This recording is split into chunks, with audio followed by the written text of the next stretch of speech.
नमस्कार दोस्तों। प्रस्तुत है डॉक्टर पुष्पा सक्सेना के द्वारा लिखी गई कहानी अपनों जैसा।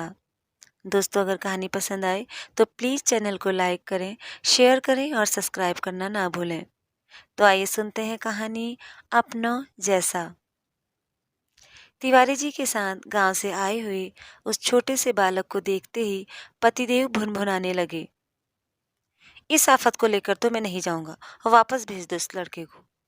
सचमुच उसकी रूपरेखा देख मेरा मन भी बुझ गया। छोटे छोटे बाल, लंबी सी गांठ बधी सी खाल, कीचड़ युक्त आंखें। पता नहीं रोने के कारण या किसी बीमारी से सुर्ख लाल हो रही थी। चेहरा देख लगा इससे काम नहीं चलेगा। 2 माह बाद पतिदेव का ट्रांसफर दूसरे शहर में हो रहा था। बच्चों की पढ़ाई के कारण पूरे 1 वर्ष मुझे इसी शहर में रहना था। होटल का खाना खाकर वह अस्वस्थ से हो गए थे, अतः गांव जाते समय तिवारी जी से एक छोटे लड़के को लाने की बार बार ताकीद कर दी थी। पर इस बच्चे को देख तिवारी जी की बुद्धि पर तरस आ रहा था। भला इतना सा बच्चा क्या काम कर पाएगा। शक्ल देखो तो 12 बज रहे थे। तिवारी जी तुरंत गांव लौटने को प्रस्तुत नहीं थे। कम से कम 1 सप्ताह तो इस बला को झेलना ही है, सोचकर उसका नाम पूछ डाला। उत्तर मिला, जी मेरा नाम सुशील कुमार है। कुछ कौतुक से बच्चे पूछ बैठे, किस चिड़ियाघर से आ रहे हो? विस्मय से सुशील बच्चों की ओर देखकर बोला, हमने पटना में चिड़ियाघर देखा था ना, खूब मजा आया था। बच्चों के ठहाके पर सुशील विस्मित देखता रह गया। सुशील के गंदे कपड़े देख बच्चे नाक मुंह भौं चढ़ाने लगे। खींचकर विवेक की पुरानी शर्ट, नेकर और साबुन की एक टिक्की सुशील के आगे पटक मैंने कहा, जा बाहर नल पर नहा ले और ये कपड़े धोकर सुखा दे। जी माँ जी, शांत संयत उत्तर दे सुशील चला गया। एक बार फिर तिवारी जी की मूर्खता पे मैं कुड़ गई कि न जाने कब तक यह बला झेलनी होगी। लगभग 1 घंटे बाद अच्छी तरह नहा धोकर जब सुशील घर में घुसा तो ढीली कंधों से लटकती शर्ट देख बच्चे जोर जोर से जोकर कहकर हंसकर उसे चिढ़ाने लगे। सुशील भी उनके साथ हंस दिया। झाड़ू तो लगा लेगा ना के साथ मैंने उसके हाथ में झाड़ू पकड़ाकर बाहर ड्राइंग रूम में अच्छी तरह झाड़ू लगाने का निर्देश दे डाला।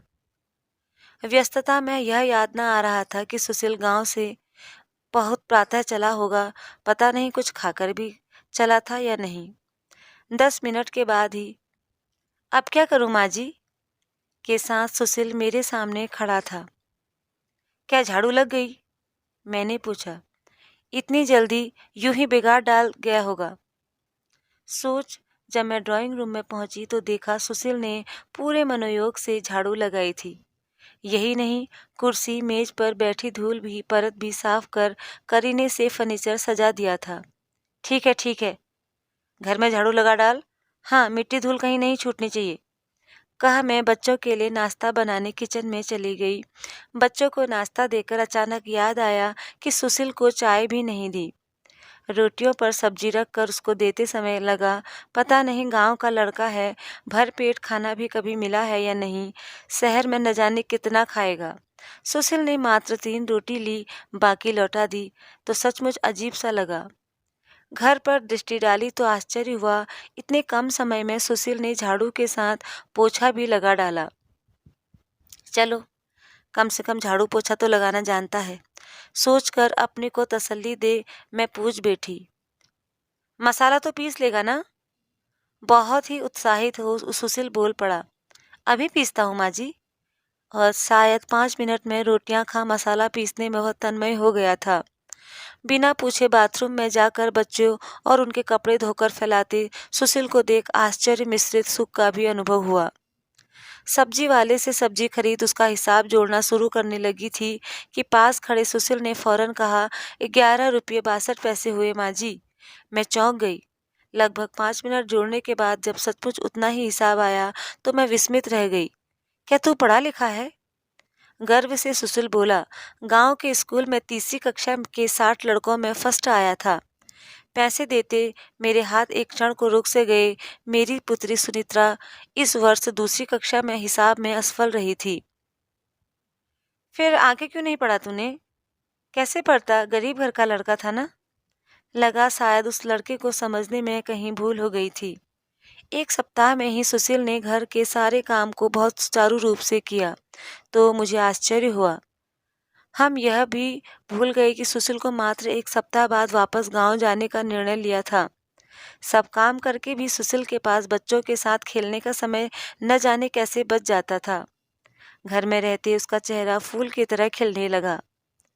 विश्वास नहीं होता कि एक दिन गंदे कपड़ों में कीचड़ भरी आंखों के साथ शायद 10-11 वर्ष का यही बालक काम करने आया था। आगे आंखें बुद्धि से दीप्त और गोरा रंग दमकने लगा था। बच्चों के पुराने कपड़े पहन जब वह कहीं हमारे साथ चलता तो प्रायः अजनबी उसे हमारा ही बेटा समझते थे। सुनीता और विवेक के स्कूल जाते समय वह उन्हें जबरन गिलास भर कर दूध दिया करता। सुनीता के क्रोध करने पर भी वह सहजता से कहता था, दीदी, बच्चों को खूब दूध पीना चाहिए, तभी तो ताकत आती है। स्वयं 10 वर्ष का बच्चा मानो उस समय सुनीता का अभिभावक बनकर जाता है। शायद उसे यह कभी समझ में नहीं आया कि वह भी बालक था या दूध पीना उसके लिए भी आवश्यक हो सकता था। विवेक को भैया कहकर उस पर सुशील पूरा अधिकार जमाता था। व्यस्त क्षणों में विवेक की झिड़की सुशील को कभी छू नहीं पाई। कभी कभी बच्चों के साथ खेलते समय सुशील जिद कर जाता था, अड़ता पर दूसरे ही क्षण तुरंत अपनी पराजय स्वीकार कर लेता, मानो गलती उसी की थी। शायद पराजय को भी अपनी नियति उसने स्वीकार कर लिया था। पता नहीं 1 वर्ष का लंबा समय कैसे पलक झपकते सा बीत गया। सुशील अब हमें परिवार का सदस्य ही लगने लगा था। मेरी बीमारी में स्वयं खाना बना, बच्चों को टिफिन दे, सुशील ने चमत्कार कर दिया। तुझे खाना बनाना कैसे आया सुशील? पूछने पर वह बड़ी सहजता से ही उत्तर देता, आप बनाती थी ना तो मैं देखता था, बस आ गया। पतिदेव के साथ जब सुशील को भेज दिया तो हमें घर बहुत सूना लगने लगा। जब भी पतिदेव आते सुशील का भी आने का बहुत आग्रह रहता था, पर साथ आने की जिद उसने कभी नहीं की। जब भी सुशील घर आता घर में जैसे खुशी आ जाती थी। भाई जी, ये अमरूद का पेड़ क्यों सूख गया? गाय केले का पेड़ कैसे खा गई? जैसे प्रश्नों के साथ सुशील खाली समय में माली बना पौधे लगाता, सींचता रहता था। सुशील की इस अतिरिक्त शक्ति पर आश्चर्य होता है।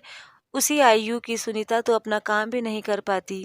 छुट्टियों में सुशील हमारी प्रतीक्षा इस उत्सुकता से करता कि लगता अपना बच्चा हमसे अलग पड़ा है। पैसों के प्रति जब हम बेहद लापरवाह हो जाते, हम अलमारी, कमीज, पैंट की जेबों में या मेज के दराजों में प्रायः पैसे छूटे ही रह जाते। सोने की अपनी चेन, अंगूठियां या यहाँ वहाँ छोड़ने में मैं बेहद बदनाम थी तो सुशील बुजुर्ग की तरह चेन, अंगूठियां सहेज मुझे लेक्चर दे डालता था। आप तो भाई जी अपनी चीज भी संभाल कर नहीं रख पाती। हर जगह पड़े पैसे इकट्ठे कर सुशील एक डिब्बे में रखता जाता था। कभी खुले पैसों की खोज के समय सुशील डिब्बे से पैसे दे हमारी मुश्किल आसान कर देता था। यही नहीं, घर आए मेहमान जाते समय जो पैसे सुशील को दे जाते थे उसका भी उसने बहुत अच्छे से उपयोग किया। कभी सुनीता की साइकिल का पंचर लगवाना हो या रिक्शे वाले को टूटे पैसे देने हो तो सुशील के पैसे इस सहजता से निकाल जाते कि ताज्जुब होता। कभी सुशील के उधार पैसे गिनने की चेष्टा की तो वह नाराज होने लगता। अपने ही ऊपर तो वो खर्च कभी नहीं करता और अगर करता तो कहता कि आप लोग के लिए ही तो कर रहा हूँ। उसकी उदारता देख विवेक की कृपणता पर खींच आने लगती। मजाल कि कोई विवेक के पैसे ले तो। वर्ष के अंत में पतिदेव के पास हम सब सदैव के लिए शिफ्ट करने वाले थे। सब एक साथ रहेंगे कि कल्पना से हमारा साथ ही सुशील भी प्रसन्न था। खूब मजा आएगा, अब भैया के साथ खूब खेलेंगे, वह कह रहा था। सामान की पैकिंग सुशील की तत्परता के कारण इतना शीघ्र संभव हो सका। घर की रद्दी, डिब्बे आदि सुशील ने इस चतुराई में बेचे कि हंसी रोकनी मुश्किल थी। भारी भारी फर्नीचर, गोदरेज की अलमारियां उठाते समय सुशील की शक्ति देख हम सब विस्मित थे। नए घर में नौकर के लिए भी एक कमरा था। प्रायः हर घर में सर्वेंट क्वार्टर में कोई नौकर या उसका परिवार रहता है। सुशील ने आते ही कहा, माई जी, हर घर में फुल टाइम सर्वेंट है, आप भी एक सर्वेंट क्यों नहीं रखती? फिर तू कहाँ रहेगा? क्यों? हम और भैया एक ही कमरे में रहेंगे। बात हंसी में टल गई, पर सचमुच सोते समय सुशील विवेक के ही कमरे में नीचे चटाई बिछा सोने लगा तो यह समझना मुझे मुश्किल हो गया कि यह सर्वेंट क्वार्टर में जाकर सोए। सुशील को शिकायत थी कि सब कमरों में पंखे हैं, फिर सर्वेंट क्वार्टर में पंखा क्यों नहीं लगाया गया था। मोहल्ले के लोग उसी हंसी में सुशील बाबू कहकर पुकारते थे। जमादार के आते ही वह दौड़कर बाथरूम धुलवाता, ज्यादा विम खर्च करने की शिकायत करता, ग्वाले पर दूध में पानी मिलाने का आरोप लगाता, सब्जी लेते समय पैसे कम करने की जिद करता। रोज ही उसकी लड़ाई की शिकायतें आती। यद्यपि मैं जानती थी कि वह हमारे ही लिए लड़ता है, फिर भी कभी कभी अगर सुशील को डांटा तो उसे बुरा नहीं लगता। क्लब जाते समय सबसे आगे सुशील ही रहता था। सुशील पर घर छोड़ मैं इतनी निश्चिंत हो गई कि कहीं ताले लगाने की अपेक्षा सुनील पर छोड़ दिया। सुनील पर घर खुला छोड़ देना अधिक सहज लगता था। मन के किसी कोने में एक आहंग भी था कि नौकर को हम अपने बच्चों की तरह प्यार करते हैं, उसे अपने परिवार के सदस्य के रूप में रखते हैं। प्रातः प्रतिदेव ने 1,000 रुपये दिए थे। हमेशा की तरह खुली अलमारी में रुपये रख पास के घर चली गई। सुशील खाना बनाने में व्यस्त था। सुनीता और विवेक का पास में स्कूल था, वो स्कूल गए। दोनों खाना खाने आते थे। सुशील बहुत ही उत्साह से दोनों को खाना खिलाता था।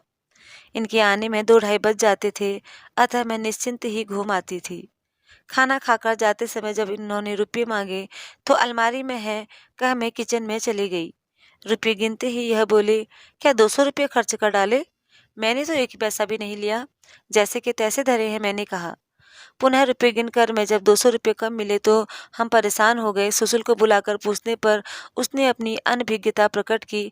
तभी याद आया परसों सुशील विवेक से पूछ रहा था, भैया आपकी एयरगन कितने में आती है, कहाँ मिलती है? क्या कहीं उसी एयरगन के लिए सुशील ने यह रुपये नहीं ले लिए? विवेक सुशील की बहुत खुशामद की, पर कभी उसने अपनी एयरगन चलाने नहीं दी। सुशील का एयरगन के प्रति अपार मोह था। मुग्ध दृष्टि से वह विवेक को एयरगन चलाते देखा करता था। इनसे जैसे ही अपनी शंका व्यक्त की, बात विश्वास में बदल गई। सुशील से बार बार पूछने पर भी वह दृढ़ शब्दों में कहता गया, हमें पता नहीं, हमने रुपये देखे भी नहीं। क्रोध में जोर से 4-5 थप्पड़ भी मारे, पर सुशील अविचलित भाव से अपनी अनभिज्ञता ही प्रकट करता रहा। अंत में हार कर मैंने कहा, ठीक है, इसे पुलिस में दे दो। ये लोग प्यार के काबिल नहीं होते, पुलिस के थप्पड़ ही बुलवाएंगे। सुशील की आंखें लाल हो गई थी, उसका पूरा चेहरा पथराया हुआ सा नजर आ रहा था। कितना बेशर्म है, इतनी मार खाई है पर एक बूंद आंसू भी नहीं गिरा। ऑफिस जाते समय वह निर्देश दे गए, इससे सर्वेंट्स क्वार्टर में बंद कर रखना, तिवारी जी को बुलाएंगे या फिर पुलिस के साथ ले जाएंगे। मेरे कहने के पूर्व ही सुशील बिना खाना खाए सर्वेंट क्वार्टर में चला गया। क्रोध में भुंती में बड़बड़ाई जा रही थी। मोहल्ले की स्त्रियों को सुशील की चोरी की कहानी बताने मन का आक्रोश फूट पड़ा। इसे हम अपने बच्चों जैसा मानते हैं, इसने यह बदला दिया। सुनीता की साइकिल चलाकर तोड़ डाली, पर हमने कुछ नहीं कहा। किसी ने टिप्पणी की, अरे यह नौकर की जाति नमक हराम होती है, आपने तो बेकार ही इसे सिर पर चढ़ा रखा है। विवेक के स्कूल से लौटते ही मैंने सुशील की सूचना दी तो विवेक एकदम बोला, पर मम्मी वह रुपये तो मैंने अपनी सुनीता की फीस के लिए जमा किए और आपको बोला भी था आपकी अलमारी से लिए हैं, आप भूल गए क्या? कल वार्निंग दी गई थी फीस जमा करने का, आज आखिरी दिन था, मेरी परीक्षा की फीस भी जमा होनी थी। मैं विवेक का मुंह देखती ही रह गई। इतनी बड़ी गलती मुझसे कैसे हो गई? अभी उसी दिन हंसकर मैंने सुशील से कहा था, भैया की पुरानी साइकिल खरीदोगे?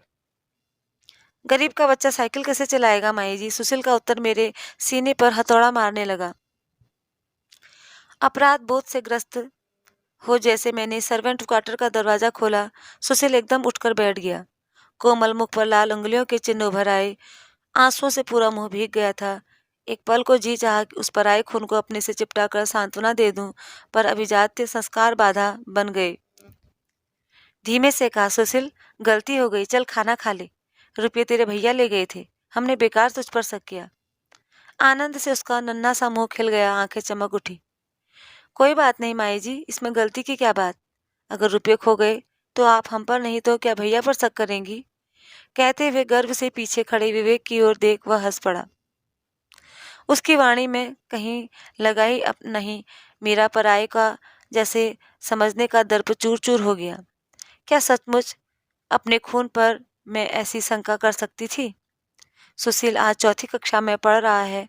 वह मुझे अपना जैसा प्यार देता है, मगर कहते हैं कि अब भी हिचकिचाहट होती है। दोस्तों, कहानी सुनने के लिए धन्यवाद। अगर कहानी पसंद आए तो प्लीज़ चैनल को लाइक करें, शेयर करें और सब्सक्राइब करना ना भूलें।